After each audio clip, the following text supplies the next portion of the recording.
el tema 8, el reinado de Alfonso XIII, 1902-1931. En concreto, es el tema 8.1, la crisis de la restauración, intentos regeneradores y la oposición al sistema. Aquí vemos un cuadro que representa la figura de Alfonso XIII en estos primeros años. Las partes del tema, como vemos aquí, son 4. Alfonso XIII en sí, con su reinado como rey, que entre 1902 y 1931, ya lo hemos dicho, la crisis de la restauración, los intentos regeneradores y la oposición al sistema político que representaba la monarquía. Vamos a ver un poco Alfonso XIII como persona y como rey. Nació en Madrid en mayo de 1886 y murió en el exilio en Roma, en Italia, en febrero de 1941. Asumió el poder efectivo a los 16 años de edad, en concreto el 17 de mayo de 1902, y tras jurar la Constitución de 1876 se convirtió en rey efectivo. Antes teníamos la regencia de su madre, como ya hemos visto. El reinado de Alfonso XIII puede dividirse en 3 etapas. Una que va entre 1902 y 1903, se mantiene el sistema político ideado por Cánovas, con intentos de renovación protagonizados por los políticos Maura y Canalejas, de ambos partidos dinásticos. Luego tenemos otra etapa, la etapa de la dictadura de Primo de Rivera, que va de 1923 a 1930. Y en la tercera etapa, la de 1930 a 1931, que supone el fracaso del intento de volver a la monarquía constitucional. Ahí se debe estudiar la llamada dicta blanda del general Berenguer y la convocatoria de elecciones locales cuando el gobierno del almirante Aznar. Una característica constante en su reinado fue su intervencionismo político, siempre buscando la opción más conservadora. Nosotros en este tema vamos a estudiar la primera etapa, es decir, la que va de 1902 a 1923, en este tema 8.1. Bien, pues vamos a hablar de la crisis de la restauración, que es la segunda parte de este tema. Problemas que no se solucionan, de ahí la crisis, es decir, se plantean una serie de problemas que no se solucionan y, lógicamente, el sistema entra en crisis. Es decir, las demandas de los españoles no eran solucionadas. Tenemos en primer lugar la crisis del 98, que se arrastra, pensemos que él es nombrado rey en 1902, la persistencia del turno de partidos, ahora sí con la muerte de los 2 principales líderes del Partido Conservador Cánovas, por asesinato ya lo hemos visto, y el partido de Sagasta, el liberal.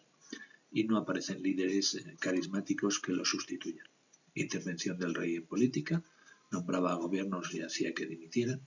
Falseamiento electoral, en las ciudades no influía el sistema de este falseamiento, pero sí en los pueblos, que comienza a aparecer un caciquismo desvirtuado porque el cacique daba igual, el partido político al que perteneciera siempre ganaba las elecciones. Se produce un desarrollo de la oposición política y social. Aparecerá también el pistolerismo, tanto de la patronal o de los empresarios como de los obreros, y también los nacionalismos periféricos que en algunos casos quieren la autonomía de gobierno, pero también aparece el independentismo. Y esto pues influye sobremanera en los militares. Vamos a hablar en primer lugar del falseamiento del turno de partidos, del falseamiento electoral. Aquí vemos una caricatura que representa pues lo que se llamaba el caldo gordo.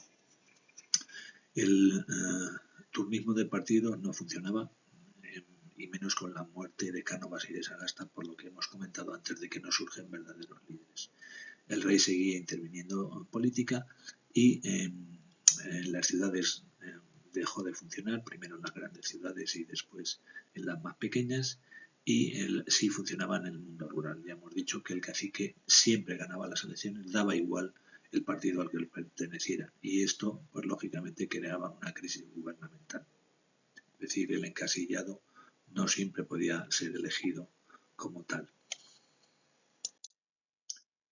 Aparece el regeneracionismo, fruto del desastre del 98, que ya hemos hablado largo y tendido, sensación del atraso que España tenía respecto a otros países de Europa occidental, necesidad de modernización, pero primero con una renovación política, y la ideología regeneracionista pues la tienen políticos como los que aparecen aquí. Joaquín Costa, que lo tenemos aquí, ¿verdad? Marcado. Antonio Maura, que este sí que era político, ¿de acuerdo? Que este de aquí. Y José Canalejas, ¿de acuerdo? Estos dos son uno del Partido Conservador y otro del Partido Liberal, ¿de acuerdo? Aquí también tenemos a Eduardo Dato y a Francisco Silvela también como representantes de estos partidos. Aunque los proyectos regeneracionistas serán, por supuesto, de Antonio Maura y de José Canalejas, como ahora después vemos. Vamos entonces a ver el intento regenerador o regeneracionista de Maura. Maura era del Partido Conservador y él, su lema sería pues hacer una revolución desde arriba para evitar la revolución desde abajo, es decir, para hacer no hacer que los obreros, que los jornaleros hicieran esa revolución. Si se hace desde arriba, pues evidentemente esa opción se terminaría. Además, lo que quería era desguazar definitivamente, como era su lema o sus palabras, al caciquismo. Para todo esto, para terminar con el caciquismo, pues publica o promulga una ley de administración local por el cual 1/3 de los concejales serían elegidos por instituciones privadas locales de los distintos pueblos y ciudades españoles. También crea el antecedente de la Seguridad Social, el INSALUD, que luego se constituyó, que es el Instituto Nacional de Previsión. Aprueba también una ley de huelga y una ley antiterrorista, aunque debido a que la ley antiterrorista quitaba algunos derechos, no triunfó. Su política económica se basa en el intervencionismo estatal en economía y en fomento de la industria. Van a aparecer también las mancomunidades al modelo catalán de municipios y se produce un acercamiento a raíz de esto con la Lliga Regionalista de Prat de la Riba catalana. Vamos ahora a ver el intento regenerador de Canalejas. Canalejas gobernó entre 1910 y 1912. En esta última fecha, en 1912, será asesinado. Quiere hacer una regeneración del sistema para lograr su progresiva democratización y ampliar las bases sociales, mejorando el sistema parlamentario, secularizando el Estado, es decir, separar la Iglesia del Estado, teniendo libertad religiosa y promoviendo una enseñanza laica y, lógicamente, quitarle el monopolio de la enseñanza a la Iglesia Católica. Aprueba para ello la ley del candado, que supone una supresión de órdenes religiosas, cerrando los conventos en donde había pocos frailes o monjas. También una legislación social, lo más destacado es que se aprueba la jornada laboral de 9 horas. Recordemos que ahora tenemos 8 horas. La ley de accidentes de trabajo y la prohibición del trabajo nocturno de la mujer, además del derecho a huelga, y una ley de reclutamiento que lo que hace es quitar el impuesto, ir quitando el impuesto de la sangre. Es decir, por la cual solamente iban a lugares de guerra los hijos de los grupos sociales menos favorecidos, es decir, con menos dinero. También se aprueba una ley de mancomunidades para proclamar más la autonomía administrativa de los municipios. Y en cuanto a la huelga de Marruecos, pues se produce una huelga general en 1911 en contra de que los hijos de obreros fueran a luchar allí hasta la guerra de Marruecos. Y se va a producir aquí en esta huelga general, después de la intervención por pues el acuerdo que en Alhucemas, en el acuerdo que existe por la intervención o para el reparto con Francia de la zona norte para España, en torno a Ceuta y Melilla, y de la zona sur para Francia, pero a cambio se tiene que pacificar el Rif.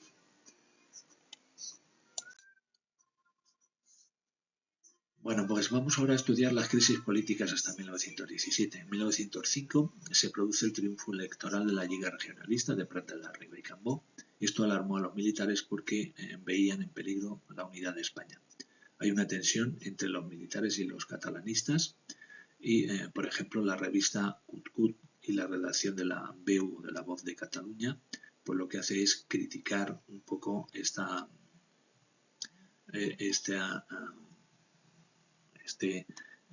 sea, lo que en realidad quieren los militares con respecto a Cataluña, que es lógicamente quitarle toda la autonomía de gobierno. Para ello, pues los militares pues gestionan con Alfonso XIII y se va a aprobar la Ley de Jurisdicciones en 1906, por el cual todos los delitos contra el ejército y la patria se pasarían a la jurisdicción militar, es decir, serían juzgados por tribunales militares. Esto hace que, por ejemplo, pues los periodistas del Cucut o de la Veu de Cataluña puedan ser juzgados si atentan por tribunales militares, si atentan o se burlan de la patria de España o del ejército. No obstante, en 1907 se produce el triunfo electoral de Solidaritat Catalana, que es mucho más autonomista y cercana al independentismo. En 1909 se produce la Semana Trágica de Barcelona, ya que la ocupación del Rif, por este acuerdo que hay con Francia, pues va a provocar el desastre del Barranco del Lobo, por el cual pues van a morir muchos soldados españoles. Se va a hacer una huelga general y una violencia callejera porque se quería llevar más soldados desde el puerto de Barcelona y se va a ver pues barricadas en las calles y demás, como vemos aquí en esta fotografía. Esta violencia callejera pues va a hacer que intervenga el gobierno, intervenga el ejército y se aprese a los instigadores. A uno de ellos era Ferrari Guardia, que se le fusilará. En 1914, ya con la Primera Guerra Mundial, España se declara neutral, pero la opinión pública está dividida entre germanófilos y aliadófilos. Aquí tenemos una caricatura que refleja todo esto.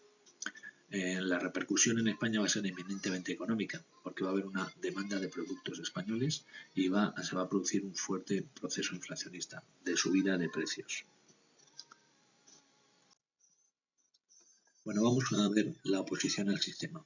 Los partidos antidinásticos, pues tenemos los tradicionalistas o carlistas, la mayoría están exiliados, pero tiene apoyos de la población en Cataluña, el País Vasco, Navarra, y también grupos católicos o más ultracatólicos.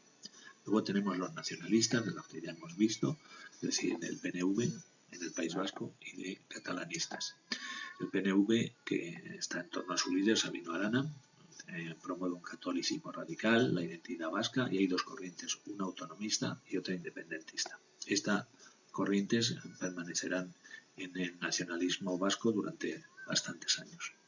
Luego tenemos los catalanistas. Tenemos la Lliga Regionalista, que promueve la identidad catalana y federaciones de nacionalidades ibéricas. Luego se unirán en una coalición de todo tipo, incluso hay tradicionalistas, que se llama Solidaridad Catalana, esa que hemos dicho, Solidaridad Catalana en catalán.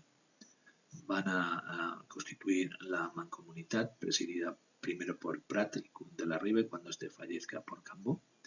Y hay que decir que también en esta época surge Esquerra Republicana de Cataluña, ERC, que es la parte pues más revolucionaria, si queremos, del catalanismo. Luego tenemos los republicanos. Los republicanos es la principal oposición al sistema y tenemos el liberalismo democrático. Buscan siempre este liberalismo democrático, laicos, es decir, no religiosos y sensibles a las reformas sociales. Es la oposición mayoritaria, como hemos dicho, y son intelectuales y miembros de clases medias. En 1903 surgirá la Unión Republicana con dos corrientes, una moderada de Salmerón y Melquiades Álvarez, que tenemos aquí, esta fotografía de la parte superior, y otra más radical encabezada por Alejandro Lerroux, que es este señor que tenemos justo aquí abajo, abogado barcelonés. Con el paso del tiempo, Lerroux irá alcanzando más renombre político, como ya veremos esto durante la Segunda República. Era anticatalán, anticlerical, pero democrático, e integra en su partido las reivindicaciones obreras, de tal forma que van a constituir dos partidos, el Partido Radical de la Rus y el Partido Reformista de Melquiades Álvarez. Es decir, el señor de la fotografía de la parte superior será Melquiades Álvarez con el Partido Reformista, que acepta que la monarquía siempre y cuando se convierta en democrática, y luego mucho más revolucionario, si queremos, el de partido de Alejandro de la Rus. También aparece una tendencia en Valencia, que es el blasquismo, al frente de la cual está Vicente Blasco Ibáñez, el escritor. Bueno, pues vamos ahora a ver el movimiento obrero. En primer lugar, los socialistas, es decir, la UGT y el PSOE. Su programa es la toma de poder por la clase trabajadora y la nacionalización de las empresas. Y mientras esto llega, pues lo que hacen es adaptarse al marco legal, es decir, a participar en las elecciones del sistema político de la monarquía de Alfonso XIII. Van a estar integrados en la Internacional Socialista, y las zonas donde más se extiende esta ideología socialista será Andalucía, Madrid, Asturias y Vizcaya. El líder más destacado será Pablo Iglesias, y la primera huelga revolucionaria la hace en 1917. El ala más radical del Partido Socialista va a constituir, y partidarios de la Revolución Bolchevique rusa, van a constituir el Partido Comunista de España, PCE, en 1921. Los anarquistas, pues su proyecto es colectivizar la propiedad y la supresión del Estado, que sería sustituido por asociaciones locales de trabajadores. La Federación de Trabajadores de la Región Española es su asociación, que va a ser disuelta en 1888, y va a surgir en 1911 la Confederación del Trabajo, CNT. La corriente mayoritaria es la anarcosindicalista, y hay grupos que era pacífica, y los grupos que practicaban era la propaganda por el hecho, que son grupos que utilizan la violencia terrorista. Por ejemplo, pues, hay que destacar aquí el atentado de Mateo Morral en Madrid en 1906 contra Alfonso XIII el día de su boda.